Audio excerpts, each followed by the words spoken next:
Hello everyone, welcome to my YouTube channel. आज हम करेंगे क्लास 9th मैथ्स में चैप्टर 3 टॉपिक करेंगे रैशनल नंबर्स। तो रैशनल नंबर्स हमने सीख लिया था क्या होता है। रैशनल नंबर को हम p बाई क्यू की फॉर्म में लिखते हैं, जिसमें q नेवर बी ज़ीरो, या डिनोमिनेटर जो है कभी भी ज़ीरो नहीं होगा।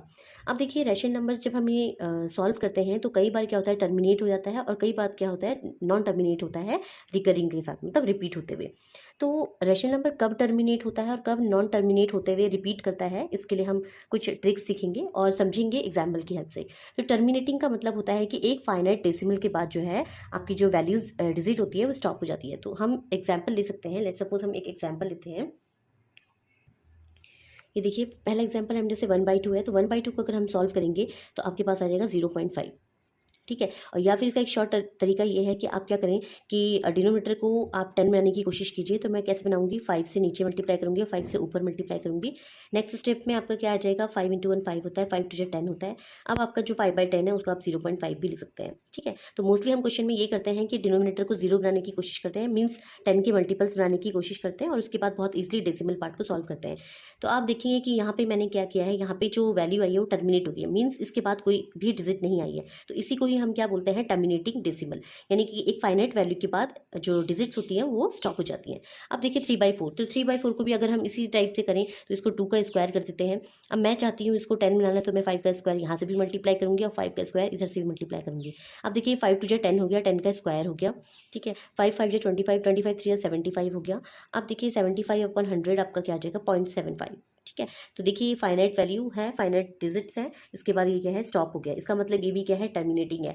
आई होप आपको जो क्वेश्चन करने का जो पैटर्न है, बिना सॉल्व करे, मीन्स बिना लॉन्ग डिवीजन से सॉल्व करे, आप किस तरीके से आप बहुत ईजिली क्या है डेसिमल पॉइंट तक पहुंच सकते हैं। ओके। तो अब नेक्स्ट क्वेश्चन हम दोबारा से इसी तरीके से करेंगे। तो 7 इसको मैं 8 को 2 का क्यूब कर सकती हूँ। अब मैं क्या करूँगी, मैं डिनोमिनेटर को 10 के मल्टीपल में लाना चाहती हूँ, तो मैं 5 का क्यूब कर दूंगी, और 5 का क्यूब नीचे किया है तो मैं न्यूमरेटर में भी 5 के क्यूब से मल्टीप्लाई कर दूंगी।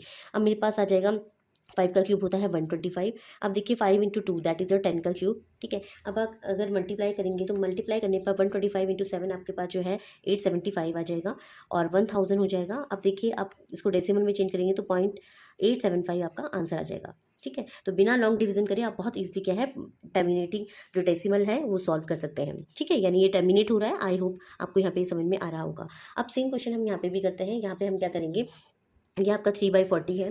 तो 40 को मैं आप सबसे पहले मैं 5 इंटू 8 की फॉर्म में लिख सकती हूँ, 5 8 40। ठीक है। तो 3, अब मैं क्या करूँगी, 8 को 2 का क्यूब लिख देती हूँ। अब ये 5 की पावर 1 है, मेरे को 5 की पावर क्यूब बनानी है, क्योंकि 5 इंटू 2 इंटू 10 हो जाता है। तो मैं क्या करूँगी, 5 तो ऑलरेडी है, 5 का स्क्वायर और मल्टीप्लाई कर दूँगी ऊपर और नीचे दोनों। ठीक है। अब क्या है, 3 इंटू 5 5 25 हो गया।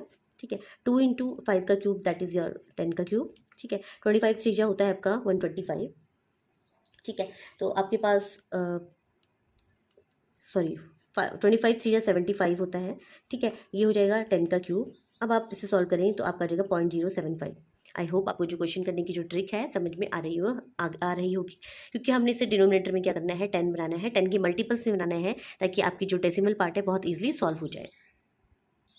तो हमने क्या देखा कि ऐसे नंबर जो एक फाइनाइट वैल्यू के बाद क्या है, स्टॉप हो जा रहे हैं। ठीक है। फाइनाइट डिजिट्स के बाद, डेसिमल के बाद स्टॉप हो जा रहे हैं, वो क्या होते हैं, टर्मिनेटिंग होते हैं। अब बात करते हैं नॉन टर्मिनेटिंग की। तो नॉन टर्मिनेटिंग के भी कुछ एग्जांपल्स ले लेते हैं। नॉन टर्मिनेटिंग वर्ड से ही आप समझ रहे हैं। नॉन टर्मिनेटिंग के साथ साथ ये क्या होंगे, रिपीटिंग या रिकरिंग भी होंगे। इट मीन्स क्या होगा, जो नॉन टर्मिनेटिंग नंबर होगा वो क्या होगा, रिपीट भी होगा। तो इसके एग्जाम्पल अगर मैं लेना चाहूँ तो इसके एग्जाम्पल मैं ले सकती हूँ। पहला एग्जाम्पल 1/3। ठीक है। दूसरा एग्जाम्पल मैं ले सकती हूँ 2/11, और भी मैनी अदर एग्जाम्पल मैं ले सकती हूँ। ठीक है। तो देखिए मेरे पास ये एग्जांपल है। तो मैं 1/3 को अगर सॉल्व करती हूँ तो मैं देखिए यहाँ पे लॉन्ग डिवीजन मेथड से सॉल्व करूँगी। तो देखिए 1 3, मैं क्या करूँगी, 0 पॉइंट लगाऊंगी और 0 बढ़ाऊंगी, तो 3 3 क्या हो जाएगा 9। फिर 10 में से 9 जाएगा 1, फिर 0 बढ़ेगा। ठीक है। 3 3 9। तो देखिए आप क्या देख रहे हैं, ये जो नंबर हो रहा है बार बार क्या हो रहा है, रिपीट हो रहा है। यानी आप देख रहे हैं 0.333 सो ऑन। तो आप देख रहे हैं कि जो 3 जो नंबर की डिजिट है वो क्या हो रही है, रिपीट हो रही है। तो 0.3 के ऊपर हम क्या लगा देंगे, एक बार लगा देंगे। बार का मतलब होता है कि सेम नंबर आपके ऊपर जो है रिपीट हो रहा है। ठीक है। तो रेशनल नंबर क्या होता है, जो नॉन टर्मिनेटिंग होता है ना, वो हमेशा क्या होता है, रिपीट होता है। ठीक है। आगे जाके आप इरेशनल नंबर पढ़ेंगे। इरेशनल नंबर में क्या होता है, नॉन टर्मिनेटिंग तो होता है बट वो क्या होता है, नॉन रिपीटिंग होता है। ठीक है, तो यही दोनों में डिफरेंस होता है। तो टर्मिनेटिंग आपको समझ में आ गया, नॉन टर्मिनेटिंग और रिपीटिंग या रिकरिंग आपको समझ में आ गया। अब 2/11 को भी सॉल्व करते हैं। तो 2/11 को आप 2 को डिवाइड करते हैं 11 से, तो आप देखिए यहाँ पे 0 बढ़ाएंगे, यहाँ पे पॉइंट 11 1 जा 11 हो जाएगा, 10 में से 1 जाएगा 9, फिर आप क्या करेंगे 0 बढ़ाएंगे, 11 8 जा 88 होता है। ठीक है, 10 में से 8 जाएगा 2। अब देखिए ये जो नंबर है 20 फिर दोबारा रिपीट हो गया। इट मीन्स आपका क्या होगा, 11 1 जा 11, 10 में से 1 जाएगा 9, फिर 11 8 जा। तो आप क्या देख रहे हैं, आपका जो आंसर आ रहा है 0.181818 सो ऑन।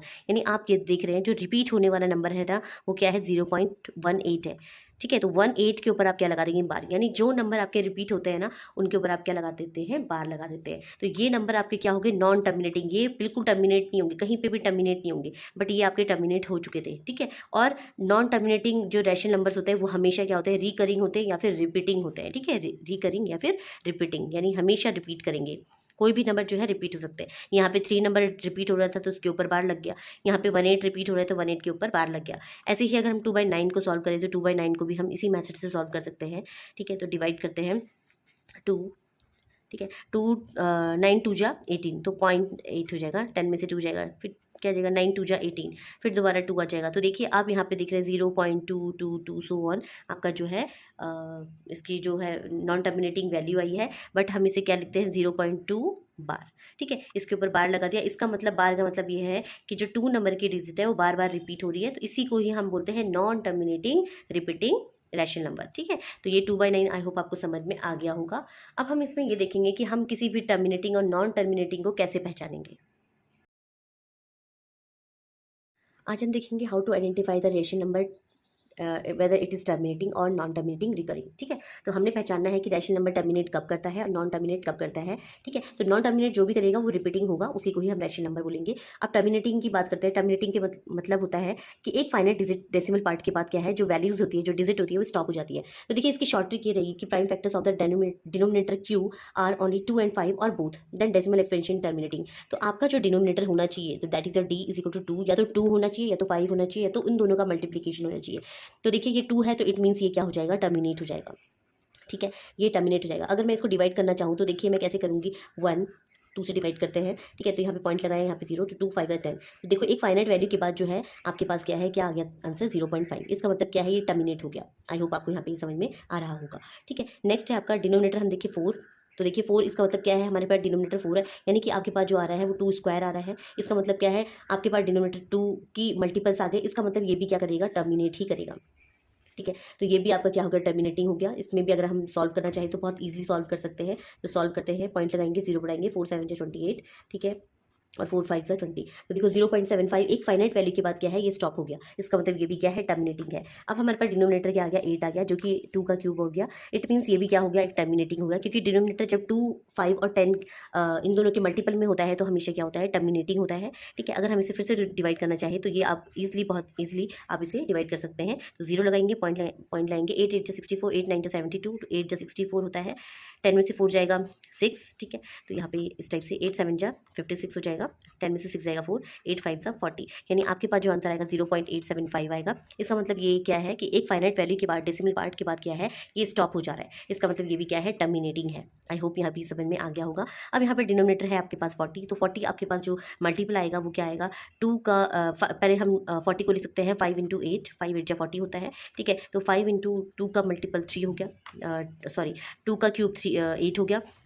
तो ये भी क्या हो जाएगा, देखो मैंने आपको बताया था जो डिनोमिनेटर होना चाहिए तो 2 होना चाहिए, 5 होना चाहिए, दोनों के मल्टीप्लिकेशन होना चाहिए। तो देखो दोनों का मल्टीप्लिकेशन आ गया, इट मीन्स ये भी क्या होगा, टर्मिनेटिंग ही होगा। अब अगर आप इसे सॉल्व करना चाहें तो बहुत ईजिली सॉल्व कर सकते हैं लॉन्ग डिवीजन मेथड से। ठीक है, तो हम कैसे सॉल्व करेंगे, देखिए तो 0 बढ़ाएंगे, पॉइंट लगाएंगे, फिर एक 0 बढ़ाएंगे, फिर एक पॉइंट बढ़ाएंगे, तो आपके पास जो आंसर आएगा उसे सॉल्व करते हैं। आपके पास देखो आंसर आ गया 0.075। इट मीन्स ये क्या है, टर्मिनेट हो रहा है। तो हम बोल सकते हैं कि ये भी क्या है, एक टर्मिनेटिंग है। आई होप आपको टर्मिनेटिंग का कॉन्सेप्ट समझ में आ गया। अब ये लॉन्ग डिवीजन ना करके आप सिर्फ और सिर्फ 2 5 और इन दोनों के मल्टीपल को देखते हुए आप बता सकते हैं ये टर्मिनेट हो रहा है या नहीं हो रहा है। अब हम करेंगे नॉन टर्मिनेटिंग के लिए। अब देखिए नॉन टर्मिनेटिंग में क्या है, if the denominator contains any prime factor other than 2 और 5, यानी 2 और 5 के अलावा कोई भी प्राइम फैक्टर हो तो वो क्या होता है, नॉन टर्मिनेटिंग रिकरिंग होता है। लेट्स सपोज आपका 1/3 है, तो आप देख रहे हैं डिनोमिनेटर यहाँ पे 3 आ गया, इट मीन्स 2 और 5 नहीं है, इट मीन्स ये क्या होगा, नॉन टर्मिनेट होगा, नॉन टर्मिनेट एंड रिकरिंग होगा। ठीक है, इसको सॉल्व करके भी देख लेंगे। Non terminate and recurring, recurring means आपका जो डिजिट्स है एक जो है वो रिपीट होंगी। ठीक है, तो 1/3 यानी 3 से डिवाइड करते हैं 1 को, तो पॉइंट लगाएंगे, 0 बढ़ाएंगे, 3 3 जा 9, अगेन 1 आ गया तो 3 3 जा 9। तो आप देख रहे हैं यहाँ पे जो नंबर आ रही हैं 0.333 सो ऑन आ रही हैं। इट मीन्स आपका जो रिपीट हो रहा है वो 0.3 बार होगा। ठीक है, यानी जो नंबर रिपीट होता है उसके ऊपर हम एक बार लगा देते हैं। इसका मतलब क्या है, ये एक नॉन टर्मिनेटिंग रिकरिंग डेसिमल होगा। ठीक है, रैशनल नंबर होगा। अब 2/7 में हम देखते हैं डिनोमिनेटर 7 है, यानी ये भी क्या है, नॉन टर्मिनेटिंग है। इसको भी अगर आप सॉल्व करना चाहें तो ये नॉन टर्मिनेटिंग वैल्यू ही देगा। ठीक है, और रिकरिंग होगा, कोई भी वैल्यू आएगी तो आपकी नॉन टर्मिनेटिंग आएगी। ठीक है, रिपीटिंग आएगी। अब हम क्या करेंगे, 5/12 जो है डिनोमिनेटर आपका 4 × 3, यानी देखिए आपके पास जो प्राइम फैक्टर है अदर देन 2 और 5 भी आ गया है। 2 तो आया है लेकिन साथ में क्या है, 3 भी आया है, तो ये भी क्या हो जाएगा, नॉन टर्मिनेटिंग हो जाएगा। तो बिना सॉल्व करे आप बहुत ईजिली निकाल सकते हैं कि कौन से नॉन टर्मिनेटिंग होंगे और कौन से टर्मिनेटिंग होंगे। ठीक है, आई होप आपको ये जो कॉन्सेप्ट है रैशनल नंबर की टर्मिनेटिंग और नॉन टर्मिनेटिंग का समझ में आया होगा। Thanks for watching.